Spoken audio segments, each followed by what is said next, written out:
ಮಾಜಿ ಮಸಾಲ. ಎಂತ ಅಡಿಗೆಯ ರುಚಿಯಾಗೋ ರಹಸ್ಯವು 20 ರೂಪಾಯಿ. ಮಾಜಿ ಶಿಕ್ಷಣ ಸಚಿವ ನಾಗೇಶ್ ಅವರು ವಿಧಿವಶರಾಗಿದ್ದಾರೆ. ಪ್ರಮುಖವಾಗಿ ನಾಗೇಶ್ ಅವರ ಹೆಸರು ಹೇಳದಂಗೆ ಬಹುತೇಕರು ಹೇಳೋದು ಸರಳ ಸಜ್ಜನಿಕೆ ವ್ಯಕ್ತಿತ್ವ ಹೊಂದಿರುವಂತಹ ಒಬ್ಬ ರಾಜಕಾರಣಿ ಅಂತಾನೆ ಹೇಳ್ತಾ ಇದ್ದಿದ್ದು ನಾಗೇಶ್ ಅವರನ್ನ.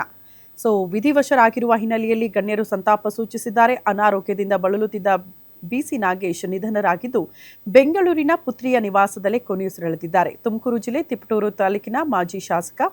ನಾಳೆ ತಿಪಟೂರಿನಲ್ಲೇ ಮಾಜಿ ಸಚಿವ ಬಿಸಿ ನಾಗೇಶ್ ಅವರ ಅಂತ್ಯಕ್ರಿಯೆ ನೆರವೇರಿಸಲಾಗುತ್ತಂತೆ.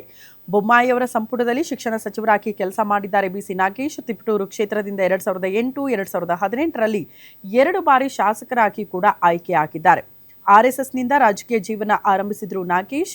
ಶೈಕ್ಷಣಿಕ ಕ್ಷೇತ್ರಗಳಲ್ಲಿ ಕ್ರಾಂತಿಕಾರಿ ನಿರ್ಧಾರಗಳನ್ನು ತೆಗೆದುಕೊಂಡಿರೋದು ನಾಗೇಶ್ ಅವರ ರಾಜಕೀಯ ಜೀವನದಲ್ಲಿ ಯಾವತ್ತೂ ಕೂಡ ಮರೆಯೋದಕ್ಕೆ ಸಾಧ್ಯ ಆಗದೇ ಇರುವಂಥ ಸಂಗತಿಗಳು. ಕಳೆದ 1 ವರ್ಷದಿಂದ ಬ್ರೈನ್ ಟ್ಯೂಮರ್ನಿಂದ ನಾಗೇಶ್ ಅವರು ಬಳಲ್ತಾ ಇದ್ರು. ಬಿಸಿ ನಾಗೇಶ್ ಅಂತ್ಯಕ್ರಿಯೆಗೆ ರಾಜಕೀಯ ಗಣ್ಯರು ಕೂಡ ಆಗಮಿಸುವ ಸಾಧ್ಯತೆ ಇದೆ. ಜೊತೆಗೆ ಸಂತಾಪವನ್ನು ಸೂಚಿಸಿದ್ದಾರೆ.